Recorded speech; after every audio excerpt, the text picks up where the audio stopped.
एक गुरु करता है। जिस समय जीवन में एक ऐसे ही सच्चे संत का पदार्पण होता है तो वह हमारे जीवन के भीतर उस परमात्मा रूपी प्रकाश को भीतर ही अवतरित कर देता है। वह दृष्टि दे देता है, वह परख दे देता है, जिसको लेकर के हम अपने भीतर में उस परमात्मा का, उस श्री हरि का, उस नारायण का दर्शन कर सकते हैं। और यदि जीवन में अभी तक ऐसे सच्चे संत का पदार्पण नहीं हुआ तो अपनी खोज को जारी रखिए, अपनी तलाश को जारी रखिए, कदम रुकने नहीं हैं, क्योंकि जब तक हमारी आत्मा उस परमात्मा रूपी सागर में विलीन नहीं हो जाती तब तक हमारी इस जीवात्मा, इस आत्मा की क्षुधा तृप्त नहीं हो सकती है। एक बार एक ऐसे ही बड़े ही बुद्धिजीवी, मुझे एक बड़ा सुंदर उदाहरण याद आया। एक बार एक डॉक्टर महाशय जी थे, उन्होंने भी कहीं से सुन लिया कि वह ईश्वर कहीं बाहर नहीं, कहीं ग्रंथों में नहीं, कहीं इधर नहीं, कहीं उधर नहीं, मनुष्य के भीतर ही है। सुन लिया, सुन करके जब विचारों का जब विराम हुआ, आप सभी सुनते हैं ना, 5 दिन से, पिछले 5 दिन से सुन रहे हैं कि जब यहाँ से मंच से विचारों को विराम दिया जाएगा तो किसी के भी मन में यदि कोई जिज्ञासा है तो पूछ सकते हैं। तो ऐसे ही एक जिज्ञासु था, एक पिपासु था, उसके मन में भी जिज्ञासा उठी कि मैंने महात्मा जी के मुख से सुना है कि ईश्वर हमारे भीतर ही है और हम उसे देख सकते हैं। अब डॉक्टर ठहरा, बुद्धिजीवी ठहरा, परमात्मा बुद्धि से परे का विषय है, लेकिन उसकी बुद्धि में यह बात अटक गई और वह पहुंच गया महात्मा जी के पास कि महात्मा जी, अभी अभी आपने मंच से कहा था कि परमात्मा देखने का विषय है, उसे देखा जा सकता है और वह हमारे भीतर ही है, गुरु के माध्यम से देखा जा सकता है, परंतु मैं नहीं मानता। महात्मा जी ने कहा, क्यों नहीं मानते? कहने लगे, आई एम अ डॉक्टर, मैं एक डॉक्टर हूँ और मैंने इस मानवीय शरीर को 1 बार नहीं, 2 बार नहीं, 3 बार नहीं, हजारों बार मैंने इस मानवीय शरीर की चीर फाड़ की है, बहुत से पोस्टमार्टम्स करके रखे हुए हैं, एक एक अंग को मैंने अपनी इन आंखों से विस्तृत रूप से देखा है, लेकिन जिस परमात्मा की चर्चा आप पिछले 5 दिनों से कर रहे हैं, मैंने आज तक उस परमात्मा रूपी चीज को इस मानवीय शरीर में नहीं देखा। तो यह बात सत्य कैसे हुई? महात्मा जी ने कहा, ठीक है, देखा देखी की बात यदि आप कर रहे हैं तो मैं आपकी इस जिज्ञासा को एक उदाहरण से समझाता हूँ। महात्मा जी भी बड़े पहुंचे हुए थे, जिज्ञासा शांत करने के लिए यदि वो एक प्रश्न के ऊपर उदाहरण। महात्मा जी ने कहा, अच्छा एक काम कीजिए, आपके पास माचिस है? उन्होंने कहा, माचिस? यह कोई मेरे प्रश्न का उत्तर नहीं हुआ। मैं कोई सिगरेट नहीं पीता हूँ, कुछ नहीं पीता हूँ। महात्मा जी ने कहा, मैं भी नहीं पीता हूँ, मैं भी कोई सिगरेट पीने के लिए नहीं आपसे माचिस मांग रहा हूँ। आपकी जिज्ञासा को शांत करने के लिए आपसे, आपके सामने एक स्पष्ट प्रैक्टिकल, क्योंकि मानवीय स्वभाव है, कहा सुनी की बात पर विश्वास नहीं होता जब तक अपने आंखों से देख न लें। महात्मा जी ने कहा, एक माचिस की व्यवस्था की जाए। पास में महात्मा जी के कुछ चेले चपाटे थे, शिष्य थे, वो फटाफट तोड़ करके माचिस ले आए। अब महात्मा जी ने अपने एक शिष्य से कहा कि यह माचिस की डिब्बी को खोलो। डब्बी खोल दी गई। कहा गया, उसमें से एक तिल्ली को निकालो। तिल्ली निकाल दी गई। महात्मा जी ने कहा कि अब इस तिल्ली के टुकड़े कर दो। सामने वाला व्यक्ति जो देख रहा था बड़ा ही आश्चर्य में कि कहाँ तो मैंने प्रश्न पूछा और कहाँ ये क्या बच्चों वाला खेल खेल रहे हैं। एक तिल्ली के टुकड़े कर दीजिए, फिर कहा दूसरी तिल्ली निकालो, उसके भी टुकड़े कर दिए, फिर कहा तीसरी तिल्ली निकालो, उसके भी टुकड़े कर दिए। जब व्यक्ति से रहा नहीं गया तो उसने प्रश्न पूछ दिया, अरे भाई, मैंने आपसे कुछ पूछा है और आप ये क्या बच्चों वाली हरकतें कर रहे हो? उस समय गुरुदेव ने कहा कि आपके ही प्रश्न का उत्तर देने का मैं प्रयास कर रहा हूँ। उस जिज्ञासु ने कहा कि मेरे प्रश्न का उत्तर, और वो भी इस उदाहरण से, वो कैसे, जरा स्पष्ट कीजिए। गुरुदेव ने कहा, आप जानते हैं कि यह माचिस है और माचिस के डिब्बी के भीतर यह जो तिल्लियां हैं यह क्या कार्य करती है? उस व्यक्ति ने कहा यह जलाने का कार्य करती है, इसके भीतर आग है। गुरुदेव ने कहा आप यह स्वीकार करते हैं कि इन तिल्लियों के भीतर आग है? उस व्यक्ति ने कहा इसमें स्वीकार करने या ना करने का तो प्रश्न ही पैदा नहीं होता है, हर कोई जानता है कि इन तिल्लियों के भीतर आग है। आप लोग भी जानते हैं माचिस की तिल्लियों में आग होती है। तो गुरुदेव ने कहा यदि इन तिल्लियों के भीतर आग है तो दिखाइए कहाँ है? मैंने 3 तिल्लियां 4 तिल्लियां, आप कहें तो मैं पूरी माचिस के डब्बे को तोड़ सकता हूँ, इन तिल्लियों को तोड़ सकता हूँ, लेकिन इसमें मुझे आग तो कहीं दिखाई नहीं दे रही। जिज्ञासु ने कहा कि महात्मा जी यह तो बड़ा ही बेवकूफ़ी भरा प्रश्न हुआ। आग है, हम भी जानते हैं, आप भी जानते हैं और हर कोई जानता है, परंतु उस आग को ऐसे नहीं प्रकट किया जा सकता। गुरुदेव ने कहा तो फिर कैसे प्रकट किया जा सकता है? उस व्यक्ति जिज्ञासु जो था उसने कहा कि आप ये तनिक माचिस मेरे पास दीजिए। शिष्य ने माचिस पकड़ा दी और उसको जब माचिस उसके हाथ में आई उसने एक तिल्ली निकाली और तिल्ली के आगे वाला जो मसाले वाला जो हिस्सा था उसे घिसा और जैसे ही उसे घिसना शुरू किया तो वहाँ क्या हुआ? आग प्रकट हो गई और कहने लगा कि देखिए ये रही आग। मैं कह रहा था ना कि इस तिल्ली में आग है, लेकिन एक विधि है, एक प्रोसेस है, एक तरीका है इस माचिस की तिल्ली को जगाने का और आग को प्रकट करने का। गुरुदेव ने कहा यही आपकी जिज्ञासा का उत्तर है, यही आपके प्रश्न का भी उत्तर है।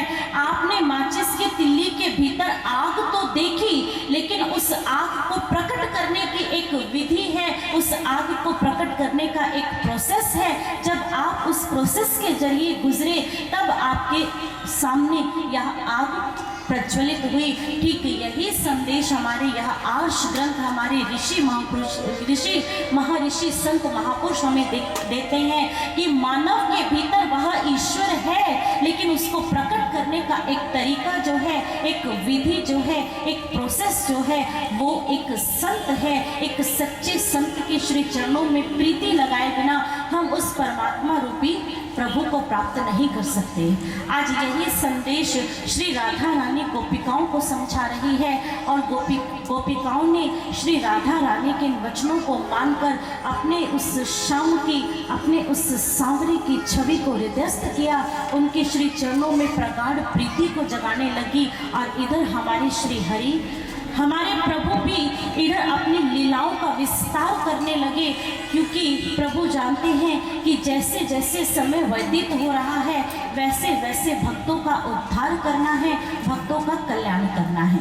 और वर्णन आता है श्रीमद् भागवत महापुराण के 10वें स्कंद के पूर्वार्ध में वर्णन आता है कि एक बार ऐसे ही वृंदावन में, क्योंकि जहाँ कृष्ण कन्हैया जी आ जाए वहाँ तो प्रत्येक दिन उत्सव ही उत्सव है, हम सभी ने श्रवण किया ना, वहाँ प्रत्येक दिन हर पल प्रतिपल उत्सव ही उत्सव होता है।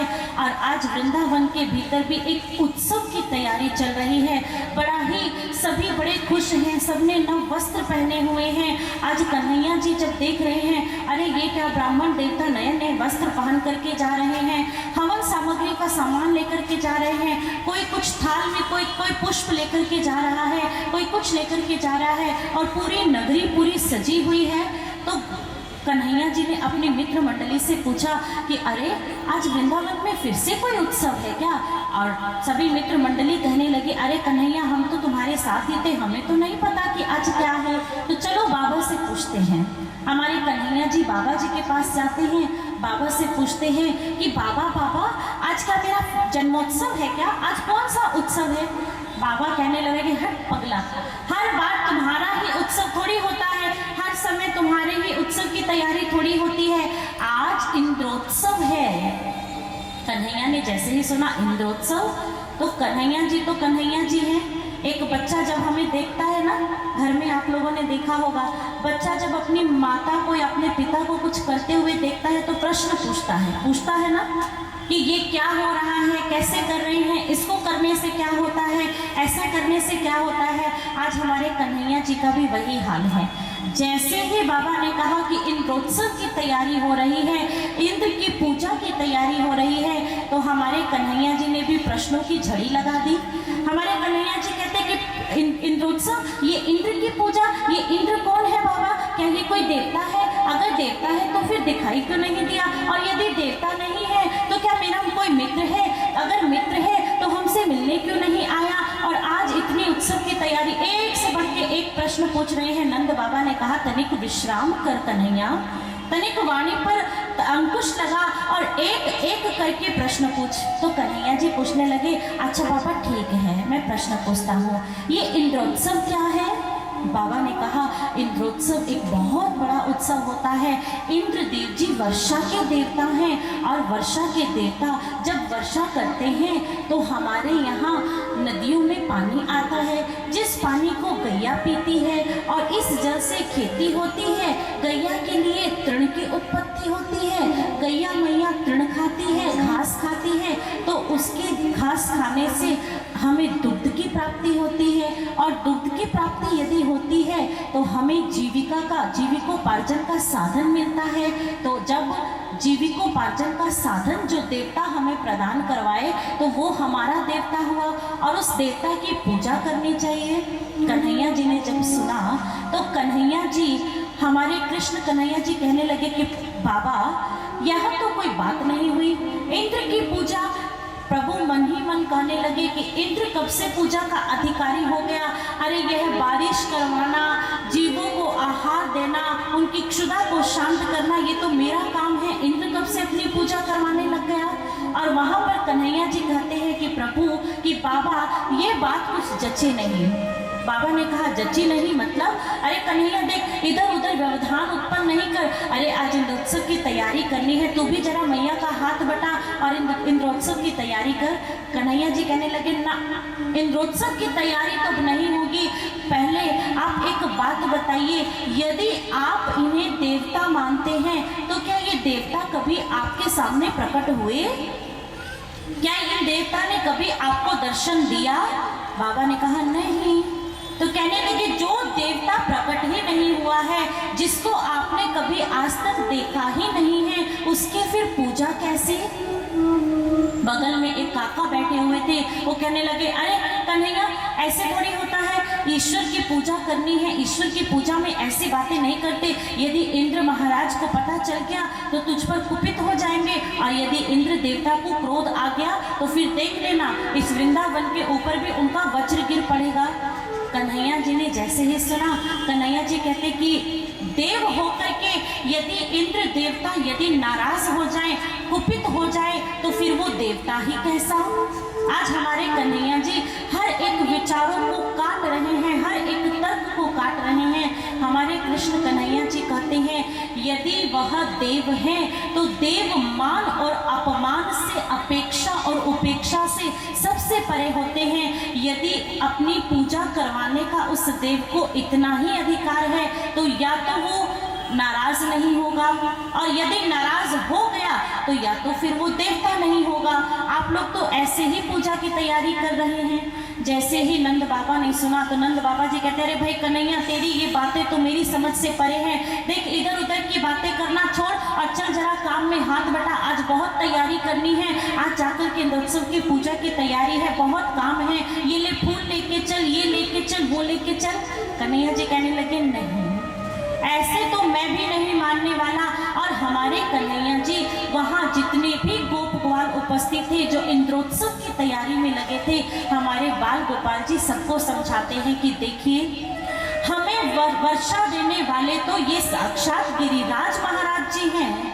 गिरिराज महाराज जी के प्रताप से ही हमें यहाँ जीविकोपार्जन का साधन मिलता है। गिरिराज महाराज जी की कृपा से ही हमारी ये कामधेनु की उन्नति हो रही है, उनकी वृद्धि हो रही है। और जब कामधेनु की उन्नति हो रही है, वृद्धि हो रही है, तो अग्र पूजा की अधिकारिणी ये गिरिराज महाराज जी और हमारी ये गैया हुई, तो इसमें इंद्र का क्या कार्य? जैसे ही कन्हैया जी की मित्र मंडली ने सुना तो सब कहने लगे कि कन्हैया बात तो तू बड़े पते की कर रहा है। सही में कामधेनु हमारी गैया ही तो हमारी जीविका का साधन है। गैया को कामधेनु कहा गया है। यदि गैया ना हो तो हमारा तो सब काम ही खत्म हो जाएगा। हमारी जीविकोपार्जन का तो कोई साधन ही नहीं बचा। जब मित्र मंडली की समझ में यह बात आ गई तो आसपास बैठे हुए गोप ग्वाल की समझ में भी ये बात आ गई कि हाँ, कन्हैया कहे तो सही बात रहा है। लेकिन बाबा ने कहा, कन्हैया देख, तेरी बात तो ठीक है, लेकिन हमें पता नहीं, हमने कभी सुना नहीं कि गिरिराज महाराज जी की पूजा कैसे की जाए, हमें तो कुछ ज्ञान नहीं। तो आज हमारे कन्हैया जी महाराज जी कहने लगे, जो बरसों से चली आ रही रीति थी, जो युगों से चली आ रहा जो रिवाज था, आज उनका खंडन कर रहे हैं। जिसके मन में जो विचार थे, उन विचारों को, रूढ़िवादिताओं को तोड़ रहे हैं और कह रहे कि मैं बताता हूँ, एक नया रिवाज, एक नई रीति, एक नव पूजन की तैयारी हो रही है। और कहते कि चलो सभी मेरे साथ, मैं बताता हूँ कि गिरिराज महाराज जी की पूजा कैसे करनी चाहिए। कृष्ण कन्हैया ने सबको कह दिया, अरे जाओ सभी अपने अपने घर से पकवान लेकर के आइए। सब कुछ अपने घर से लेकर आ रहे हैं। अपने मित्रों को कहा कि जाइए पुष्प लेकर आइए और सबसे पहले सभी चलिए वहाँ गिरिराज महाराज जी के पास और वहाँ पर सबसे पहले उनका जलाभिषेक करते हैं।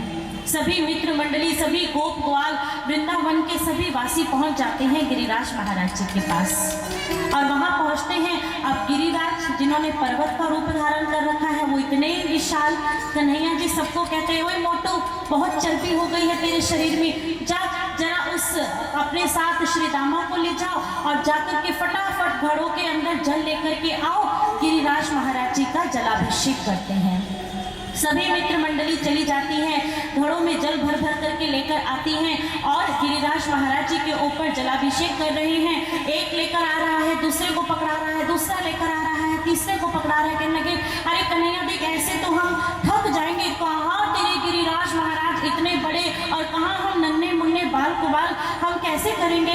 तो कहा जाता है, श्रीमद् भागवत महापुराण के भीतर वर्णन है कि उस समय हमारे श्री हरि ने, हमारे कृष्ण कन्हैया ने अपने बाल गोपाल की समस्याओं को दूर करने के लिए भीतर ही भीतर प्रार्थना की, उनके सामने लीला की और कहा कि हे गिरिराज महाराज, आपके ही चरणों में यमुना है, आपके ही चरणों में गंगा है, मेरे मित्र वहाँ से जल लाते लाते सब थक गए हैं, आप ही कृपा कीजिए और यहाँ पर गंगा नदी को प्रस्फुटित कर दीजिए। और श्रीमद् भागवत महापुराण में चर्चा आती है कि उस समय कन्हैया जी की